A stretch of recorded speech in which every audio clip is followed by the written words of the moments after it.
This is Big Mac, and I am the portly paratrooper.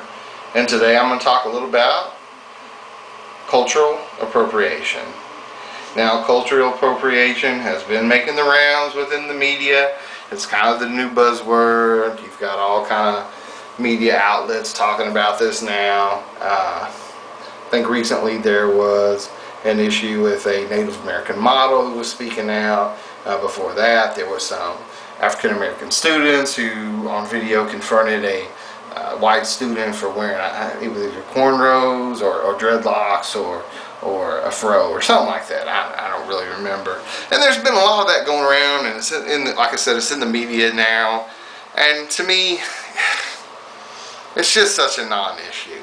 It really is. I mean, if we take cultural appropriation and just kind of extrapolate it out down its natural progression, we got one people being offended by this, and so on and so forth, and it keeps going, and everybody kind of latches on to it, and takes it forward. I mean, where does it stop? Really, where do we take it from here? The next thing that's going to happen is Asian cultures are going to say, let's say Chinese are going to say, hey, you're studying martial arts? No, that's appropriation of our culture. You're not allowed to study martial arts or wear a gi. No, you're wearing a gi. That's our culture. Get out of here. Can't do that. Same thing, Japanese or any other culture that has a specific martial arts form, Brazilian jiu-jitsu, all these other martial arts forms.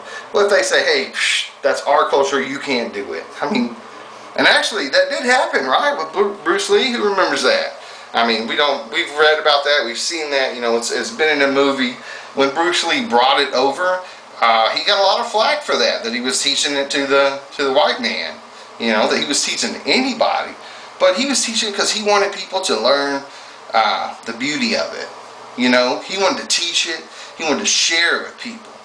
Again, where do we go with this? We're going to get to a point where if you learn someone else's language, isn't that an appropriation of their culture? Let's say you learn Spanish. That's appropriation of somebody else's culture. Or you go to maybe and learn Nigerian or Chinese or Japanese or something. Now, are we to say that is an appropriation of their culture and people are supposed to get offended because you speak Japanese or Chinese? If you look at it, most people are like, wow, you've taken the time to learn our language, to communicate with us, where I might not know English, and so you've really studied up, and hey, I appreciate that. And that's the way it should be. If you've taken an aspect of somebody's culture and you've embraced it, they should be like, wow, that's awesome, thanks, man.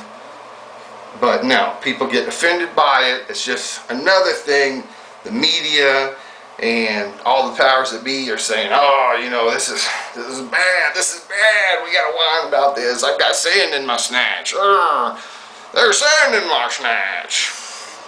So stupid, man. I mean, look where this could go. If we keep going, then what about white people deciding, hey, you know what, if I see anybody that's not of white European descent, if they're wearing a suit and tie or a freaking pair of blue jeans, you're assimilating my culture. I mean, that's so stupid. It's so stupid.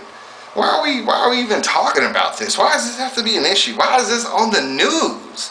That is so dumb. I mean, we're all one world.